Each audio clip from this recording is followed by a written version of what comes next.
Hi guys! Welcome back to my channel. Sa mga hindi pa nakaka-subscribe, subscribe! Sam Walastik. Napanood nyo naman, di ba? Grabe si King Sila. Sa wakas, dumating na sa sobrang tagal-tagal natin na inintay. Andito na siya ngayon. Shh! Quiet!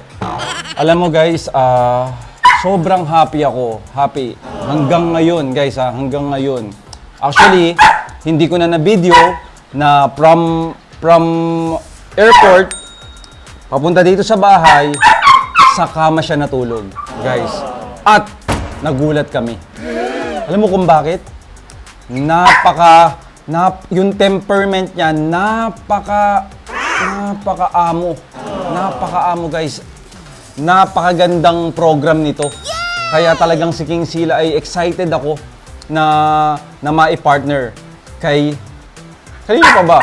Ang unang breeding natin kay Asia. Pakita mo si Asia. Yan ang unang breeding natin, guys, si Asia. Asia! Oh, yan, ha?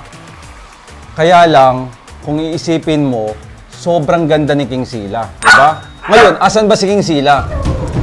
Si King Sila nga pala, guys, kaya ako nag-vlog, ay galing siya sa ibang bansa or kahit na kukuha ka ng puppy at may existing puppies ka na o may existing na aso ka na, hindi mo basta pagkakuha mo, pagkabili mo, ay papalaruin mo na, magsasama-sama na sila.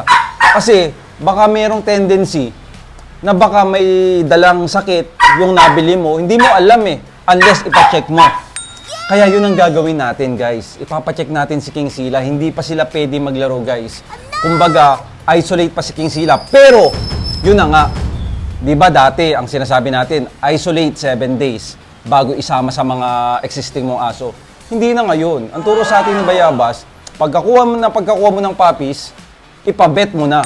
Para, pag okay naman siya, isama mo na. Kasi magsasuffer Magsasuffer pa siya, isipin mo pagkakuha mo, 7 days, mag-isa pa siya. Grabe pinagdaanan niya sa biyahe, di ba? So, ipapabet na natin para kung okay, laro na sila agad, di ba? Asa ba si King Sila? Ito, andito, dito ka, ikot ka. King Sila. Grabe ang ulo, guys, Grabe, tingnan mo ang ulo. Bago pa lang yan, magsi 7 months. Pero tingnan mo ang ulo. Payat pa yan, guys, Payat pa yan. Paano kung siya ay dito lang at kinuha ko, hindi na magbabiyahe? Kasi pag binabiyahe ang aso, guys, kailangan papayatin. Bakit kaya, Sir Sam? Kasi ang pagkakaalam natin, kaya dapat payat ang aso para hindi kasi eroplano, di ba? Stress, di ba? Paano kung mataba ka, stress ka? Ang aso pa naman, nagsisimula ang heat stroke pag na-stress. At least, pag physically fit, katulad ni King Sila, yan, slim siya, kahit na may stress siya, hindi siya tatamaan ng heat stroke. At sabi ko nga sa inyo, ang XL ay sobrang haba ng buhay at sobrang tibay. Kaya tayo ay nag-e-excel ngayon. Diba? King Sila. Sobrang bait, guys. Sobrang bait nitong aso na to.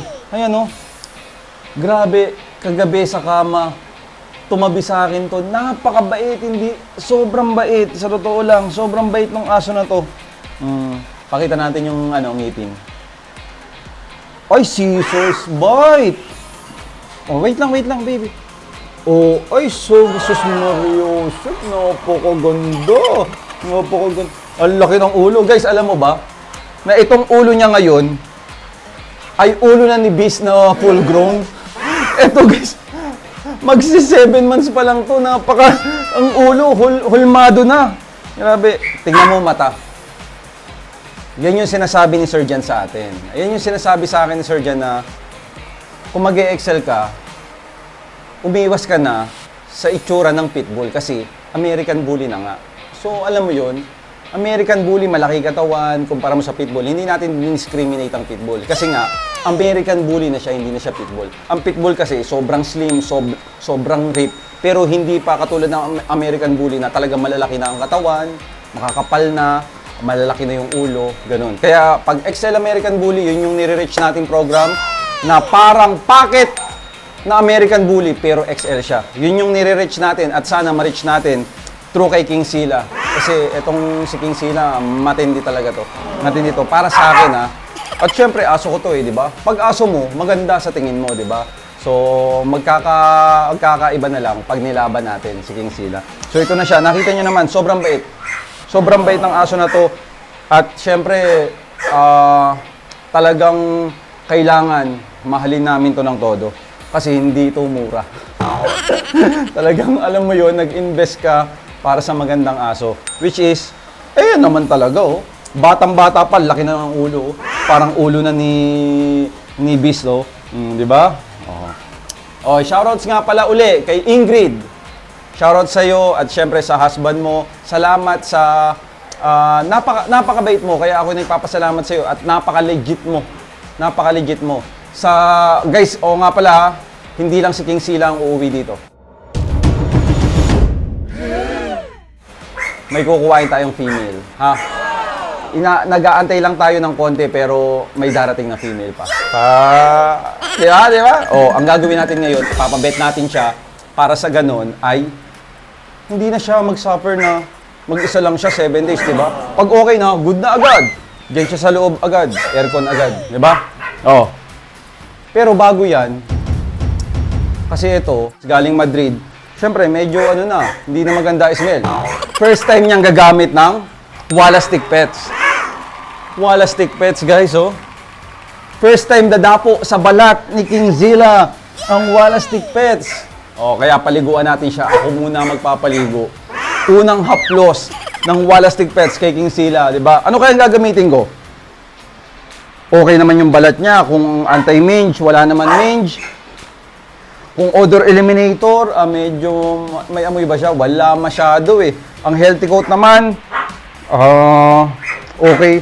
Okay din naman pero try ko ang healthy coat. Healthy coat ang natin sa kanya. Let's go!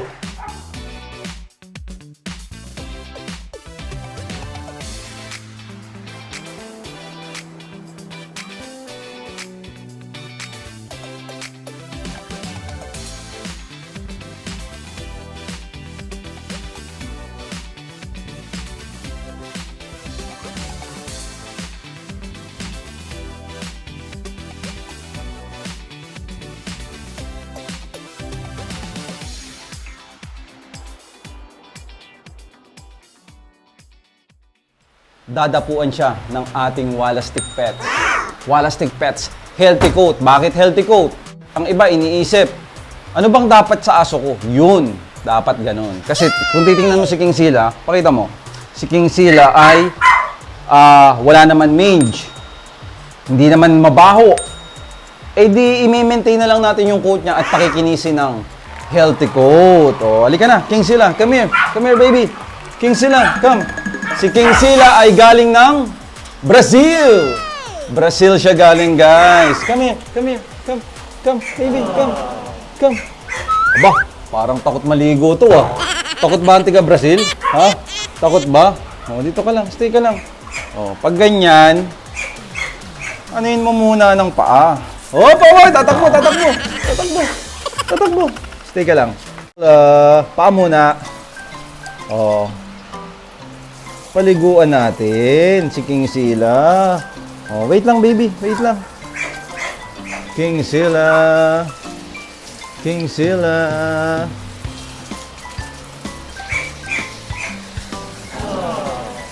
Grabe, kasama ko to sa sa kama. Sobrang bait. Stay lang. Aba, ilang beses ka bang maligo sa Brazil? Parang takot kang maligo, baby, ah. King Sila. Ganda ni King Sila, guys.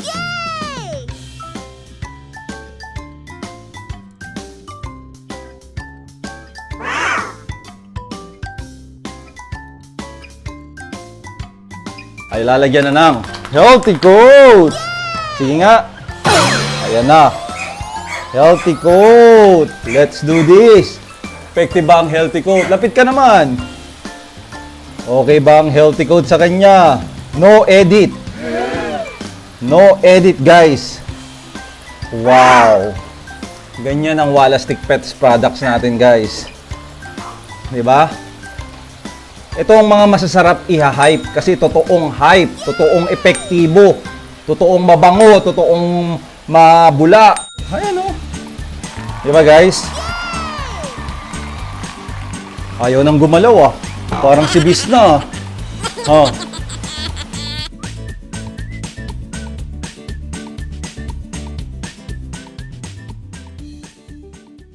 Pagkatapos natin magsabon, napagod tayo. Si Dave na ang nagtutuloy kay King Sila kasi pagkatapos niyan ay magpapabet na tayo, di ba? Kaya excited ako na sana okay si King Sila guys, pagdasal nyo. Alam ko sa tagal-tagal na hinahanap nyo si King Sila, ito na siya, dumating na siya sa wakas. Sobrang happy kami at looking forward ako na makapag-show siya. Kasi yun talaga yung goal ko, kaya ako siya binili. Kaya sana mag-turn out lahat ng gusto ko sa kanya. Pero syempre, sabi nga nila, there's no perfect dog eh. Malaking bagay kung paano mo siya pinalaki, kung paano mo siya minahal. Kaya ganun ang gagawin natin, tiwala na lang tayo sa ating pagmamahal sa kanya. Kaya guys, pagkatapos nito, tara na. Okay, tara, King Sila, let's go. Come, King Sila. Come, let's go. Super payat pa na guys. Pero okay lang yan. King Sila. King Sila, gamit nga pala ang ating Walla Stick Pets Collar Choker Leash. Ayan o. Nakita mo? Kay King Sila. Ang ganda, di ba? Let's go na ba, King Sila? Halika na. Let's go. Dito. Dave, angat mo. Bubuksan ko yung ano. Oh, masasakal. Pitbitin mo na lang. So, tara na. Pabet na natin. Yay! What's up, guys? Andito na tayo sa Bet Corner, ang ating trusted vet clinic. Come, King Sila. Come. Let's go. Let's go down. Let's go down. Come. Come. Down. Ang gusto nito, kinakarga eh. Come.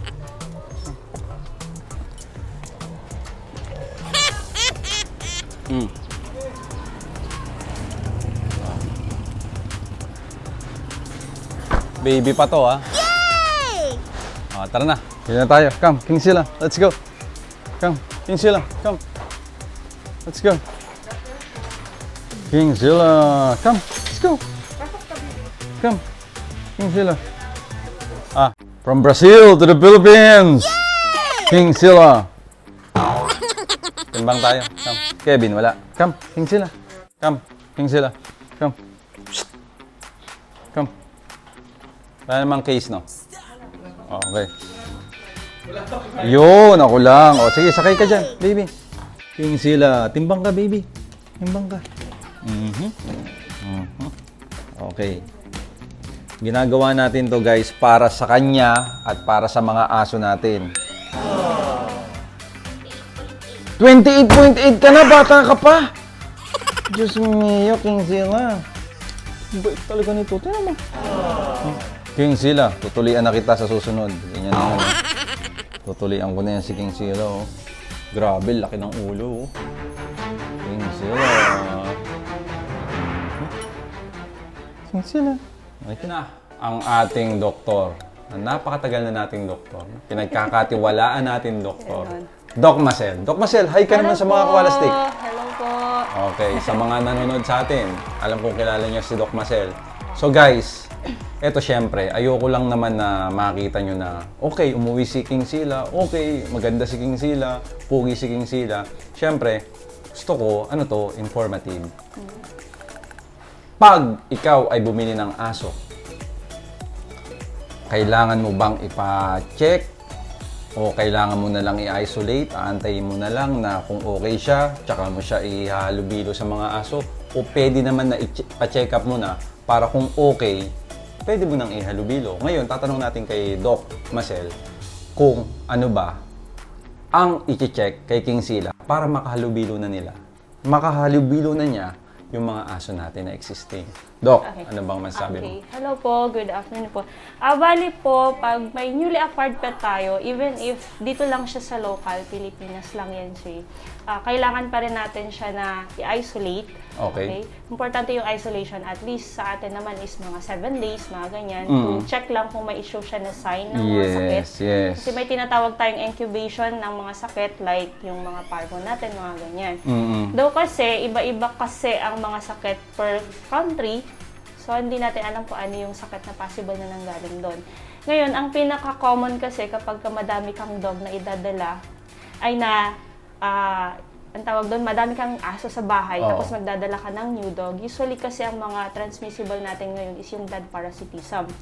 And may mga blood parasite po sa ibang bansa na pwedeng ma-carry out ng aso na madala niya dito. Yes. Pero yung iba po kasi, since nagdaan naman po ito sa Yes, kasi sobra. before siya idala sa inyo, Health certification, yung lahat. mga health certificate, Lahat. mga yan. So, hopefully, okay naman yung mga lab test result niya na galing doon. Pero, kailangan pa rin natin siyang i-check dito kasi iba na rin po yung climate natin. Dito so iba Yes. din po yung ating condition. Tama. So, ang pwede natin gawin sa kanya to health check po yung dog is para po sa inyo, sa owner, as owner, pwede natin siya ipa-blood test, CBC, blood chem.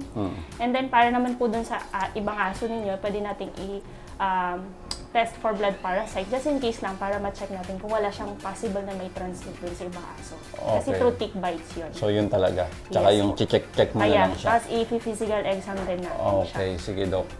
Go for yun. it. Tagal naming So, inantay ayun. ito. Okay, guys. Ibabanatan na nito. Kasi ano, Babanatan na sila. Grabe naman yung i-check na. Ipiphysical. Exam po muna.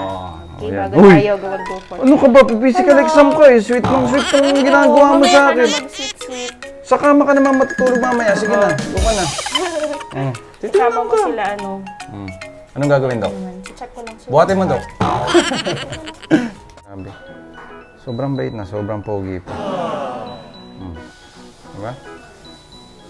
Napaka-relax mo walang natog-natog eh. Grabe, no?